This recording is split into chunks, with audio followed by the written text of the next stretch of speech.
Hey guys, welcome to my channel. If you enjoy watching and want more, go ahead and subscribe. I keep things simple, helpful, and easy to understand. Let's jump in. Booting an HP ProLiant DL380 server from a USB drive is a common task for installing operating systems or running diagnostic tools. First, you must prepare your USB flash drive. Ensure the drive is bootable and formatted correctly for your specific server generation. Newer DL380 models use UEFI, while older ones use legacy BIOS. Plug the USB drive into one of the ports on the front or back of the server. Press the power button to turn the machine on. Watch the monitor closely as the server starts its self-test process.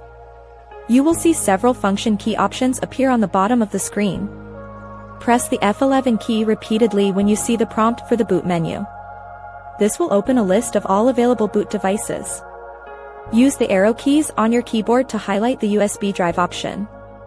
Press Enter to select it. The server will now attempt to load the files from your flash drive. If you need to change the boot order permanently, press F9 during startup to enter the system utilities. Navigate to the boot settings and move the USB device to the top of the list. Save your changes and exit the utility. The server will restart and prioritize the USB port every time it boots up. This method works for most ProLiant DL380 generations including Gen 8, Gen 9, and Gen 10. Always make sure your USB drive is plugged in before you turn on the power button. Following these simple steps ensures a smooth setup process for your server hardware. A fast USB 3.0 drive makes this process much faster.